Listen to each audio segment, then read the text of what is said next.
The world began with words. The author of life started his great story with a whirlwind of words that pushed up dry land out from the watery waste, a great mountain with a towering top high in the heavens. His words beckoned trees and plants to crawl out from a barren, bald land and stretch upwards toward a ball of light that floated in the heavens. With his voice, he cracked the crust of the earth so springs of water could rush to the aid of a budding garden. Rabbits, rams, wolves, and white-tailed deer bounded out from every corner of this first forest. From the tops of the trees, birds burst forth in song and joined the author's anthem of life and light. All of this crowded creation was born of divine breath and from the beating heart of a triune God who had a plan and a purpose for this lush land. He formed it in 3 days and filled it in 3 more. And on that 6th day, God, in the midst of all his heavenly host, stood and sang the climactic chorus that fashioned a man from the ground and a woman from the man's side. But to what end? What was his plan and purpose for it all? Why clutter the cosmos? Why the matter-making melody? Here, I contend that he did all of this so he could dwell with us and we with him, always and forever, world without end. The story of all creation and of the whole Bible is ultimately a story of God building a house and making it into a home for him and his people. My name is Kenneth Padgett, and this is the Story of God podcast, presented by Wolfbane Books.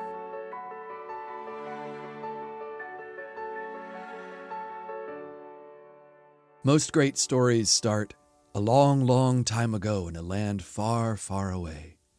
But this story is the true story of our world. And the first words of this true story were spoken when there were no human ears yet to hear them. Before the mountains towered over the dry lands, before giant rivers slithered through the rainforests, and before the first snowflake adorned the poles of our planet, there was only a chaotic sea of deep darkness. You see, in the beginning, the world was formless and void. It was wild and waste, uninhabitable chaos, or tohu vavohu in the Hebrew. Darkness was over the face of the deep, but the Spirit of God was hovering over the face of the waters. And God spoke into the dark, watery wilds, this tohu vavohu.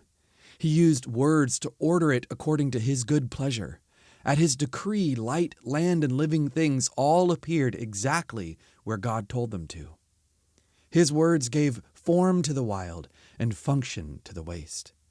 Proverbs 3 says that he shaped the shapeless according to his own infinite wisdom, knowledge, and understanding. And it was good. Tov is the Hebrew word for good, T-O-V. It was Tov. Then God crowned this good creation with wondrous, glorious beings made in his own image. In his likeness he made mankind. Male and female he created them. And before he took up his ruling rest on the 7th day, he looked out across this newborn world, a world that was bursting with potential, and declared it very good. Not just tov, good, but tov me'od, very good. As stories are wont to do, this greatest of all stories began with words, but not our words, his words. It has been noted by many Hebrew scholars that Genesis 1 has an elevated literary form, not exactly poetry, but we could say a poetic prose. It has a highly stylized literary beauty and sophistication. There's an evening and morning rhythm to creation. There's symmetry in the 6 days. The first 3 days, God is forming the cosmos, and the next 3 days, he's filling it. The light of day 1 coincides with the stars, sun, and moon of day 4. He forms the sky and the sea in day 2 and fills them with birds and fish on day 5. The dry land of the 3rd day is inhabited by the animals and humans on the 6th day.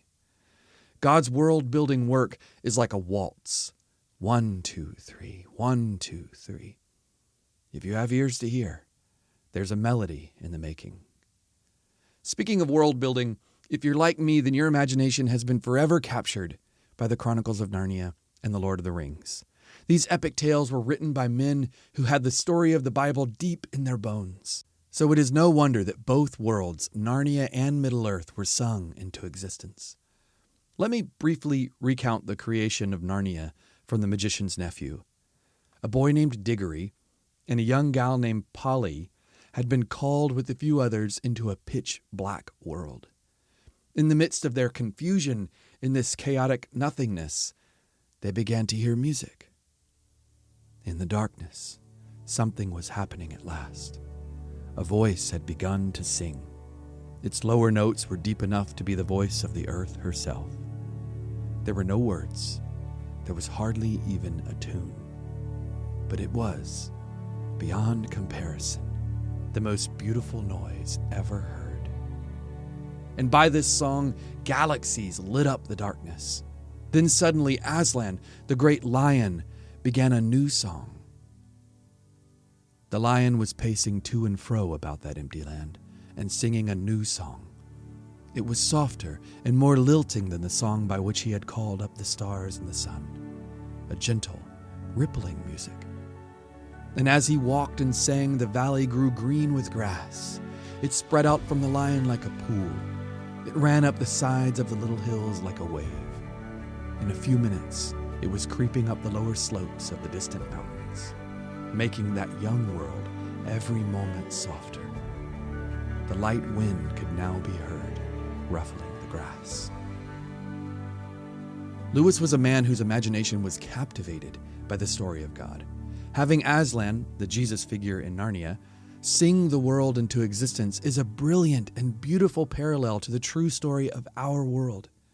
In the beginning, God created the heavens and the earth by speaking. Jesus' beloved disciple John opens his gospel account saying, "In the beginning was the Word, and the Word was with God, and the Word was God. He was in the beginning with God. All things were made through him, and without him was not anything made that was made." In Genesis 1, we see that the world began with words. In John 1, we see that the Word began the world. In the beginning, the triune God set out to create the heavens and the earth. And after God constructs the cosmos in Genesis 1, the author of this new, well-ordered world did the most marvelous and remarkable thing yet. He made it into a home for him and his people. This holy house was actually a flourishing garden sanctuary, filled with butterflies and budding flowers. Perhaps you know it as the Garden of Eden. This lush land's nutrient-rich soil anchored the roots of every tree that was pleasing to behold and good for food. And an array of brilliant colors dappled the crowns of every tree in every direction. Beneath the boughs of these trees, a river flowed out from Eden and watered the garden and then split into 4 rivers that went down from Eden, weaving through the rest of the world. Perhaps surprisingly to many modern readers, Eden and its garden actually sat on top of a mountain. This mountaintop abode would have been expected in the minds of the first readers of Genesis, but it has been largely lost in a modern world so different from the ancient one from which the story derives. But God's mountaintop presence is a theme that appears again and again throughout the story of the Bible. Mountaintops in the biblical story tend to be a place where heaven, God's space, and earth, man's space, overlap. In the ancient mind, this is an obvious reality. Mountains reach up into the heights of the heavens. There is an inherent majesty and transcendence to them. They are difficult to ascend and thus have strategic advantages. And the panoramic view atop a mountain provides perspective and seems to be the perfect place to rule over the world. But we don't need to lean on our understanding of the ancients' view of mountain-dwelling deities. And it's not just the downward flow of the river we read about in Genesis 2. The Bible clearly locates Eden on top of God's mountain. In Ezekiel 28, the prophet calls Eden the garden of God. And then a few verses later, he identifies the location on the holy mountain of God. So in order to begin to see the why of Genesis 1, why did he create the world? It's helpful to see the where of Genesis 2. The Garden of Eden sat atop a mountain. It's important to recognize that God's presence is regularly connected with mountains in the biblical story. Eden, Mount Sinai, and Mount Zion are some of the highest peaks in this mountain range of God's grand narrative, and each one is inhabited by Yahweh himself, whether he's walking through the garden, standing in the midst of a burning bush, or filling the temple with his glorious presence.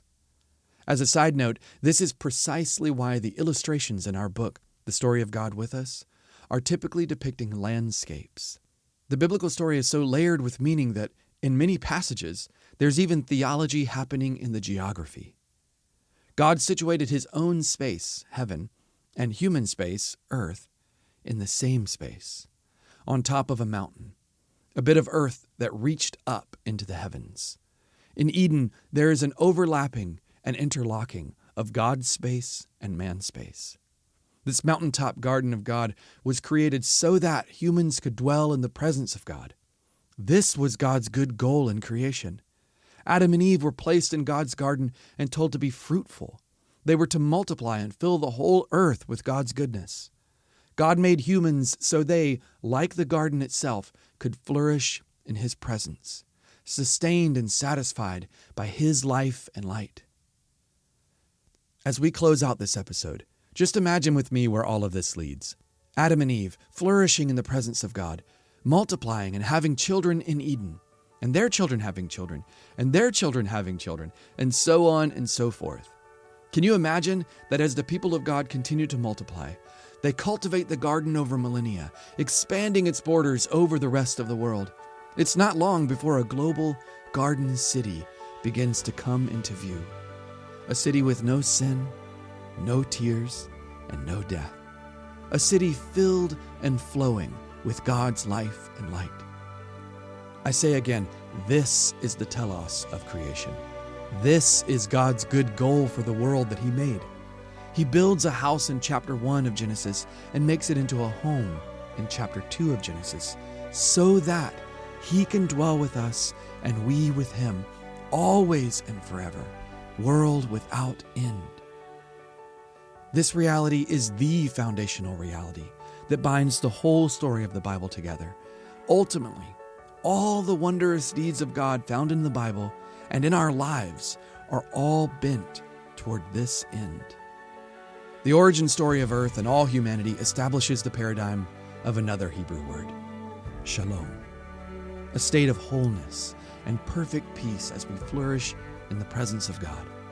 True shalom can only be found in the presence of God, something Adam and Eve experienced without hindrance on his holy mountain, and something all humanity was meant to experience. I could not think of a more spectacular vision for the world than the one we find in the first 2 chapters of the Bible. But you'll never guess what happens next.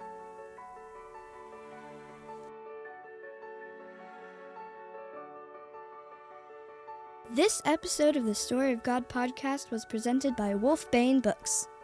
Please visit us at wolfbanebooks.com or on social media at Wolfbane Books.